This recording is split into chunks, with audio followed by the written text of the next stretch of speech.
भंजनगर रे ड्राइवर महासंघर बैठक आज भंजनगर आरएमसी सभागृह ठारे सड़क परिवहन ड्राइवर महासंघर चतुर्थ वार्षिक उत्सव अनुष्ठित होता।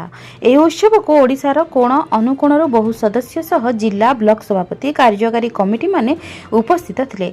यह उत्सव को समाजसेवी निरंजन पाणिग्राही और कवि सम्राट मीडिया क्लब उपसभापति तथा सांबादिक समाजसेवी पुरुषोत्तम महापात्र अतिथि भाव जोग देथिले। एहा सह अतिथि भाव राज्य और गंजाम जिलार कर्मकर्ता जोग देथिले। प्रथमे ड्राइवर भाई माने भंजनगर सहर बाइक रे शोभायात्रा करथिले और परे जगतर नाथ श्री जगन्नाथक प्रतिमूर्ति रे पुष्प प्रदीप प्रज्वलन करी सभा कार्य आरंभ करथिले।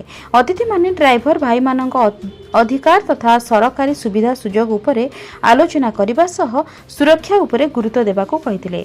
जिला सभापति मनोज भंज, भंजनगर ब्लॉक सभापति श्रीकांत दलाई, राज्य सह संपादक हीरालाल महांती, राज्य कोषाध्यक्ष अमलेन्दु दास, राज्य कार्यकारी सभापति सरोज दलाई, राज्य अध्यक्ष तथा संपादक रवींद्र मंत्री ड्राइवर भाई मानक कार्य दाबी को सरकार को जणाइबाकू कहिसेंती। एही भव्य उत्सव को सफल करथिबा जोगु सभा परिचालक तथा राज्य उपाध्यक्ष विश्वजित कांजिया धन्यवाद देथिले।